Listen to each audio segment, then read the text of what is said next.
Hey there, it's Mitch Goldberg. Welcome to my live stream. It's 4:30. You know it's time for Be the Boss of Your Money, where we are all about helping you make the best financial decisions you could possibly make for yourself and for your family. One of the biggest assets you have, the biggest purchase you will probably ever make in your life is your primary residence. But with mortgage rates going up, house sales, existing home sales plunging, and people are worried about the value of their homes, what the heck is going on with the housing market? And that is why we have an expert, an awesome human being, a wonderful friend, very, very smart individual, Esperanza Vieira with Jones Hollow Realty Group. We're going to pepper her with questions, but while you're watching, I invite you to ask questions of your own. If you have a question for her, ask in the comments. She would love to get back to you on that while we're doing this. If you're watching in the replay, welcome to you as well. Ask your questions. We will get back to you.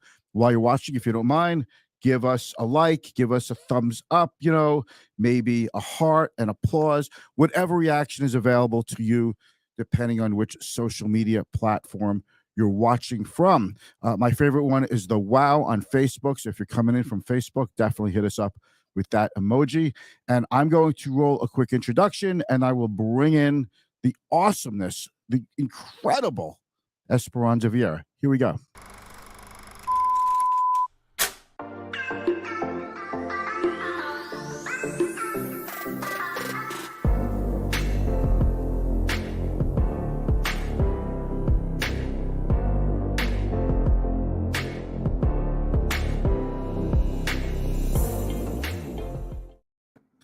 Hey, Esperanza, how are you?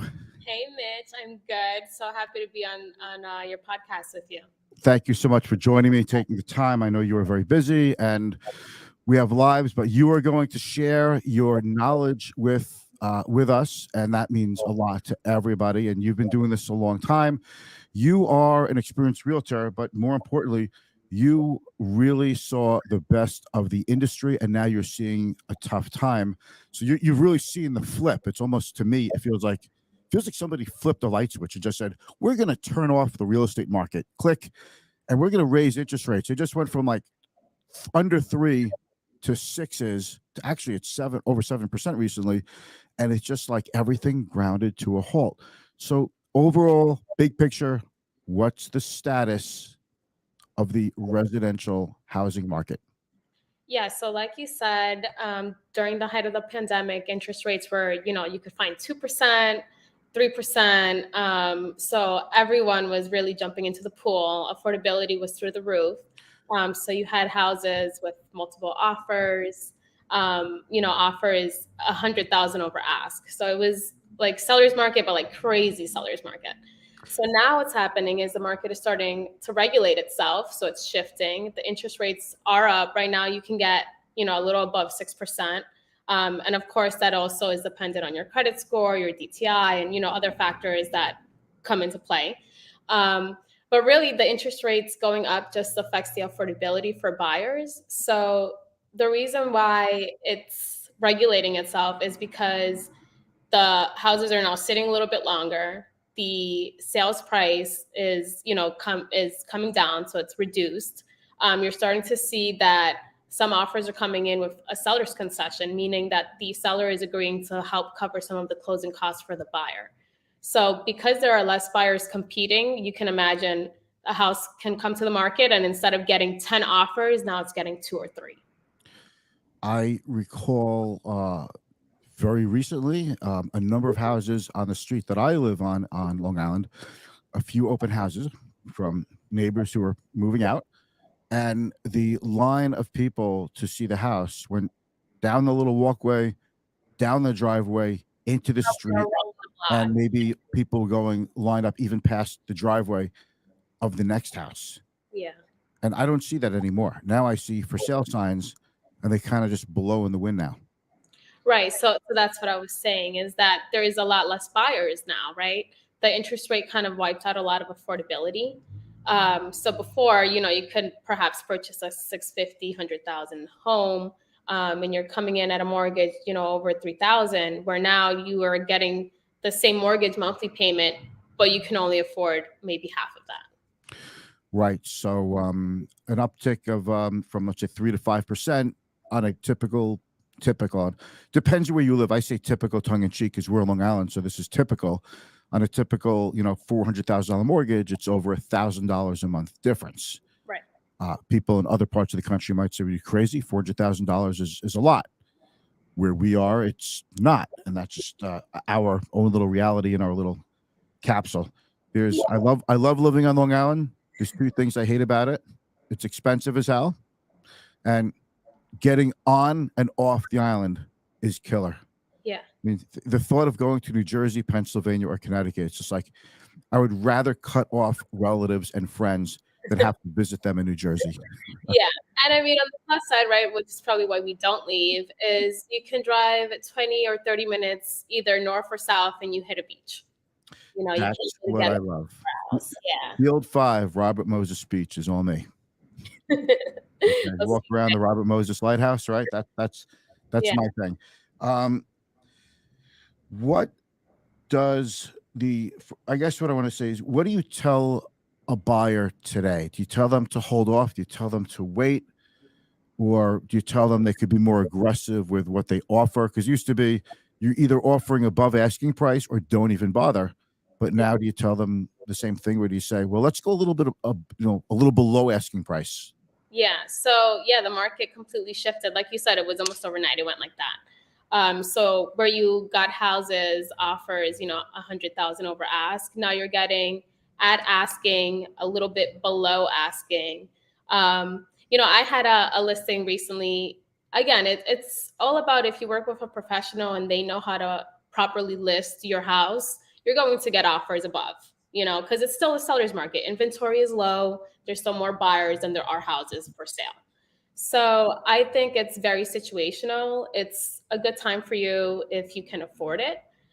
So as a buyer, I think now is the time to really, put it into gear, because you are competing with less people. So since the houses are sitting a little bit longer, you can kind of weigh out, oh, I like this house, but you know what? I like that other house over there, and maybe weigh out your options to see which one is better.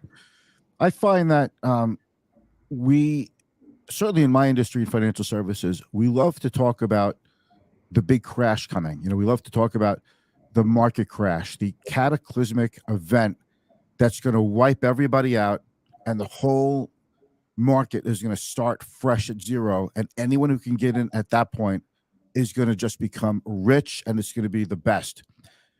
But I find that those times really don't come.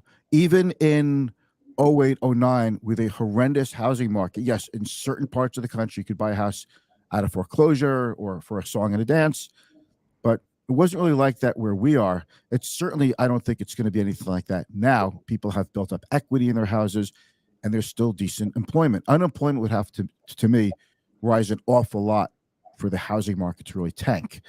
But, are people being too pessimistic with the housing market? I completely agree with you. I think, yeah, when people think of inflation, their mind just goes to a very pessimistic and dark part of life. And I think, although we'll see a shift, right? Because I mentioned it's still a seller's market. So although we're By the way, if you see just yourself in the screen, okay, I'm still here. Oh, okay. All right. I was like, wait, where did you? I'm going to be doing that. I'll be doing that occasionally. So if you see that, I'll be like, I think I just lost the feed. All right, we're still here. Okay. Okay. I forgot what I was saying. I do that to people. I throw them off. I distract them. I do it to myself. I don't even remember what we're talking about. Are we talking about junk bonds right now, or are we talking about houses? Oh yeah, houses. Okay. Houses. Okay. Definitely about houses. Right. So we're talking about a crash, and Yes. we don't think. I don't see it coming. I think it's going to regulate itself. So like I said, inventory is still low. So it's still considerably a seller's market. So before a crash, there's going to have to transition itself into a buyer's market. So what that means is there's going to be a lot of houses. You could probably get them for a lower price. But I wouldn't say there's a crash coming, because like you said, people have more equity in their homes. I pulled a 2022 profile of current buyers, and it shows that people are staying in their homes over 10 years. So the longevity of what people are planning to stay in their homes is getting longer and longer. So I think that's kind of what got us to the situation right now, right? We're in a seller's market because not enough people are selling. That's very interesting. Well, first of all, if you have a mortgage now and it's 2.5 to 3.5%, you're never moving.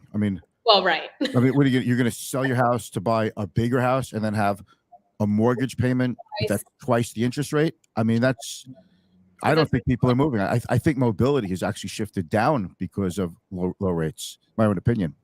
No, that was the word. The mobility decreased. Are people going for adjustable rate mortgages a lot now, or is that just kind of starting? Because when people hear ARMs like me, we go, oh no, that's a bad sign. It's over. Once they start getting into ARMs, then they get into the ninja loans. Those are no income, no job, no assets. But I don't think we're going back to that. Underwriting standards is so much tougher. But are ARMs? Well, short answer, I guess, is yes. But what do you think about ARMs? Are they making a comeback?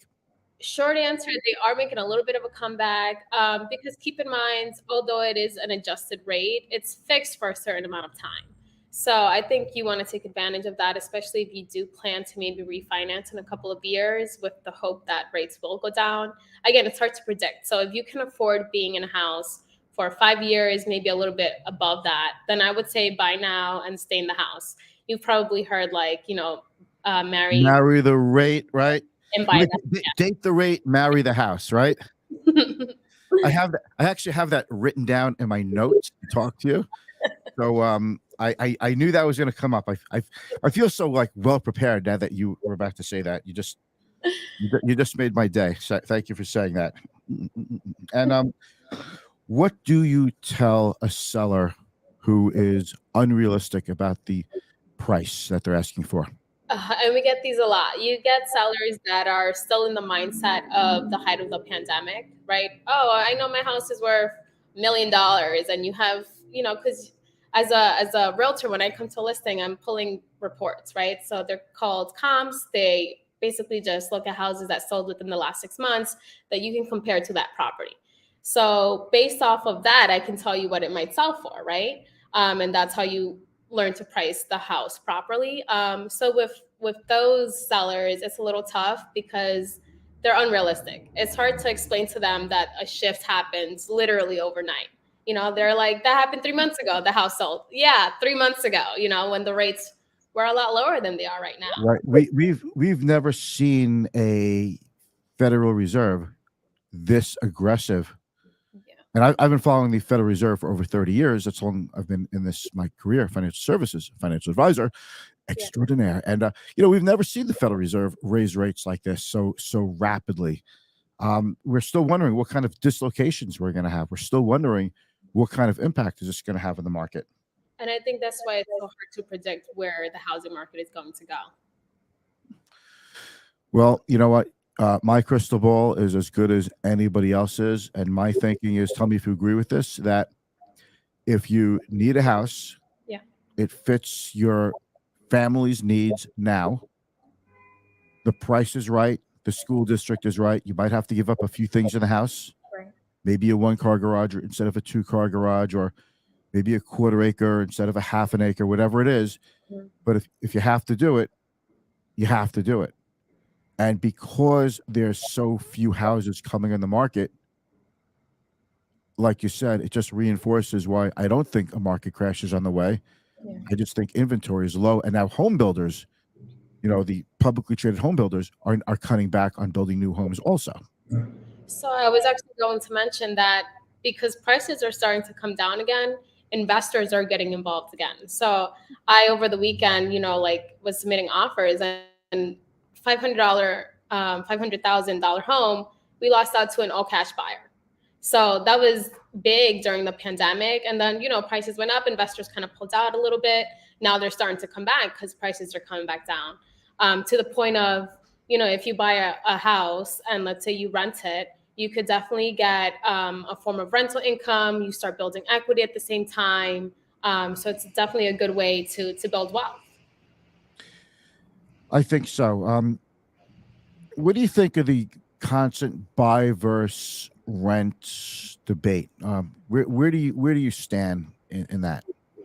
So I have to be honest, I really only work with sellers and buyers because rentals get messy. There's a lot of laws and rules to follow as a landlord. But I think it's, especially in New York, right? Our market is so much different than everywhere else in the US that renting here in New York is more expensive than owning your own property. So here in New York, I would say it makes sense to own instead of renting because you're paying someone else's mortgage.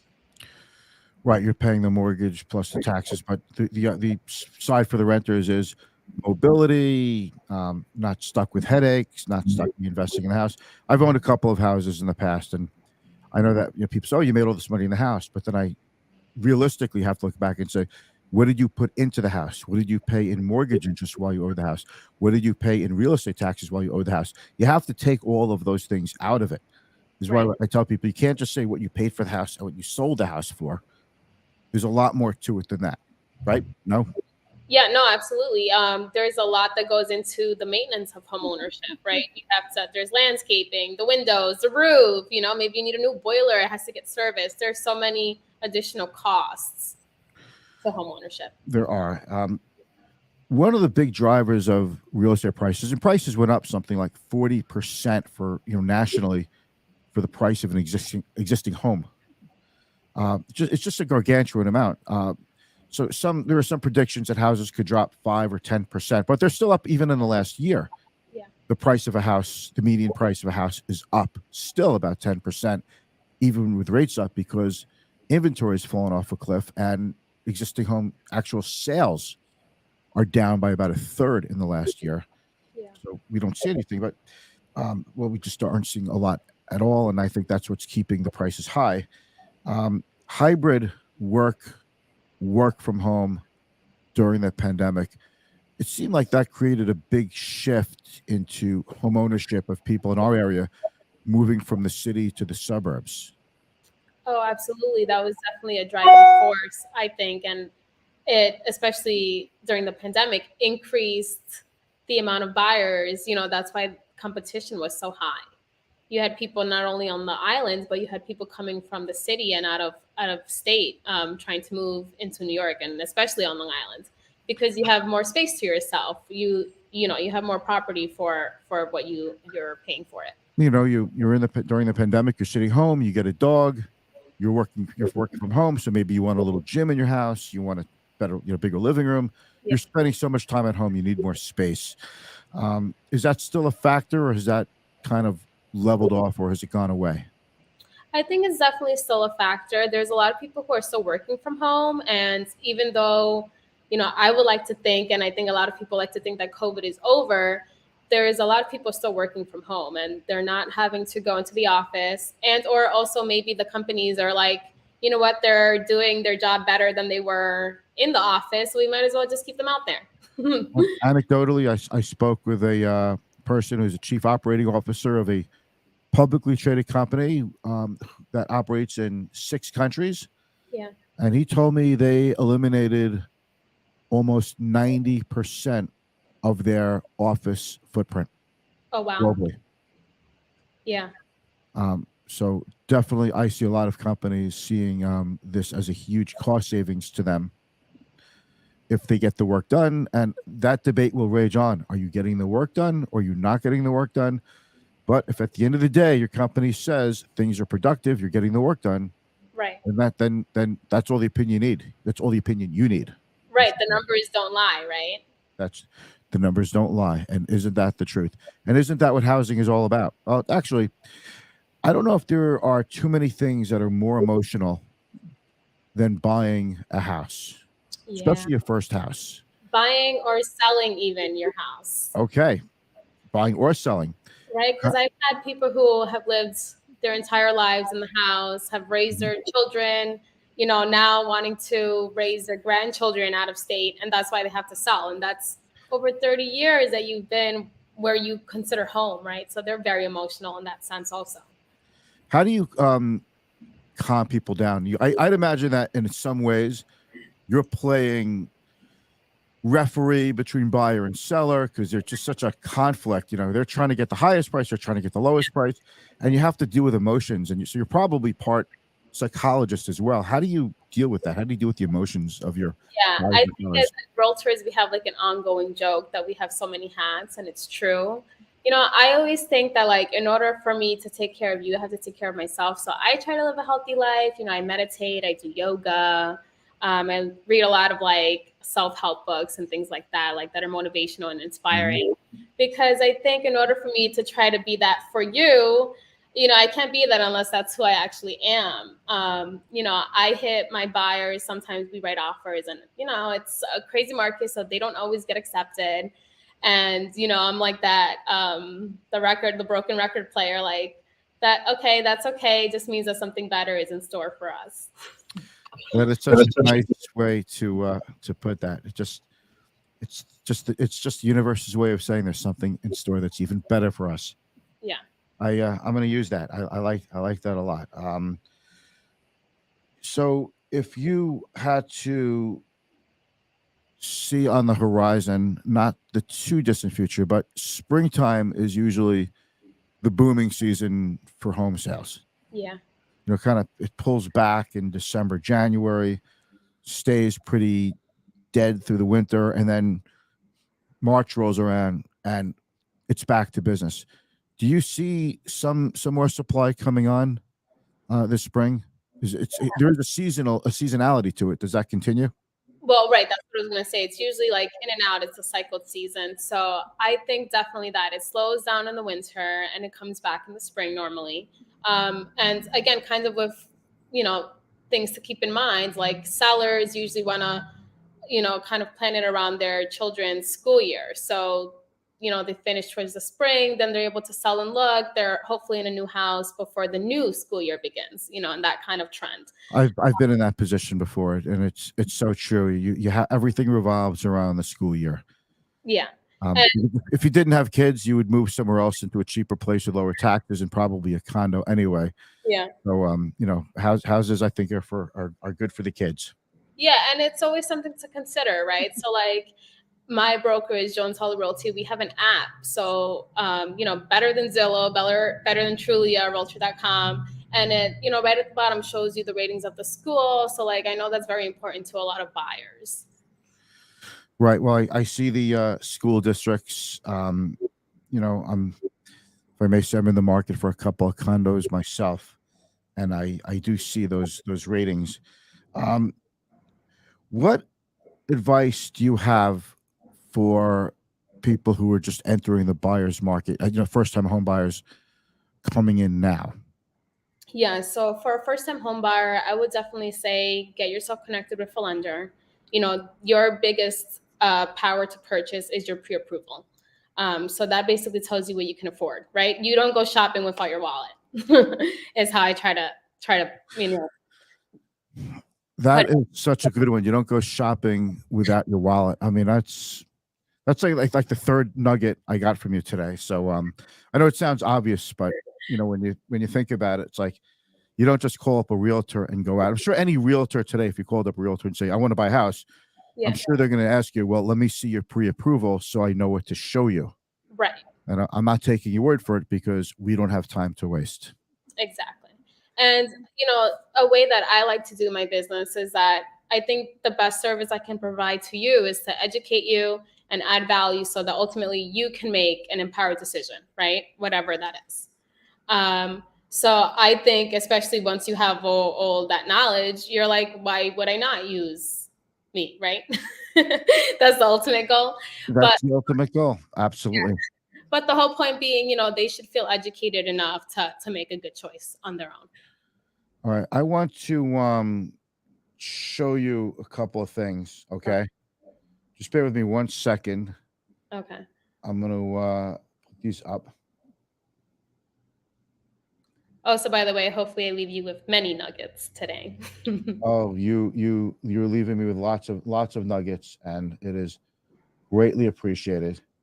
I am on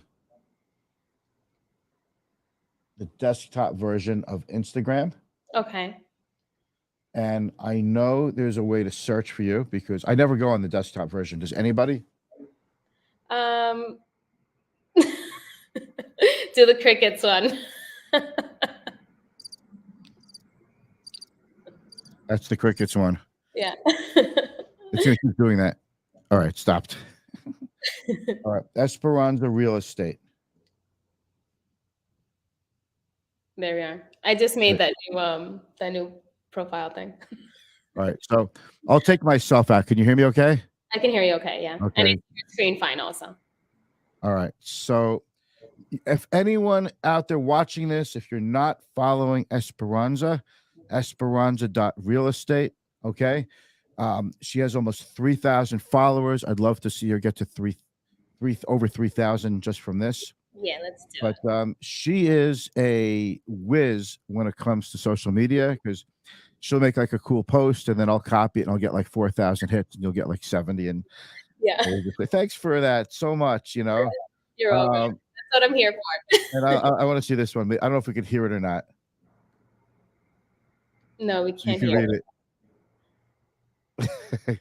That What I was sound like to experienced agent. Who is that little girl? recruited my niece. So cute. It's so cute. I can't. I can't take it. There's a way to get the volume in here, but that's okay. But you are a whiz with social media, and I love to see it. I wanted to get that karate kick in. Maybe we'll do that another time. Okay. But Esperanza is always on social media, sharing tips and tricks and know-how that will make you both a better buyer, a better seller. And I think she'll actually make you a better person because everyone who knows Esperanza, or SB, as us friends call her, Yes. is a better person for it. What I wanted to show you is this. I hope I don't give you a headache from scrolling too fast. But oh, come on. Here, this chart. Mhm. This is the number of homes for sale. Peaked in 3.4 million in 2007. 1.1 million, right? So 1.1 million.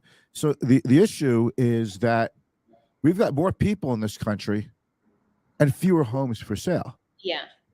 That tells you everything you need to know if you want to know if there's a crash coming in real estate. Absolutely. Okay. There's no inventory. We are at a huge deficit in homes that could literally last a decade or more. Yeah.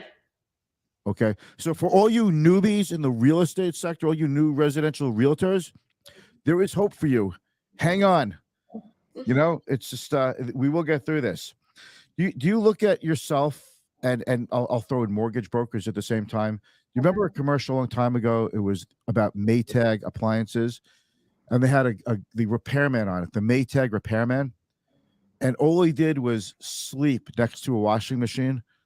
And the idea was Maytag washing machines and dryers are such quality machines, you don't even need a repairman. Like, how quiet is it?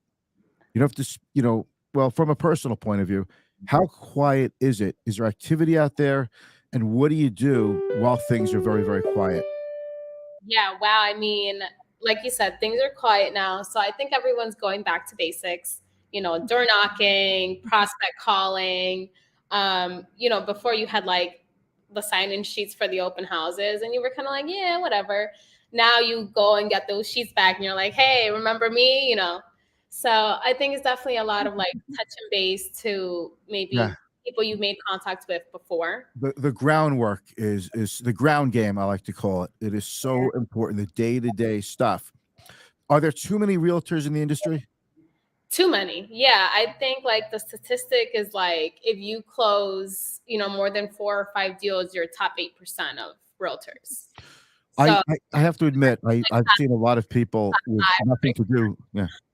I've seen a lot of people looking for something to do who decide to become a realtor. Yeah. I mean, look, I would always encourage that because for me, real estate changed my life. But that doesn't go without saying, there's a lot of work that goes into it. You don't get paid until the deal closes. That's a lot of months of work, and like you said, like psychiatrists, like psychologists, sorry, because I'm not giving out medicine. I don't know what to give it out, but I'm not saying anything. Yeah, so definitely You walked right definitely into a that lot one. of things that you have to keep in mind, right? No one's gonna pay for your gas or reimburse you for your time in the time being.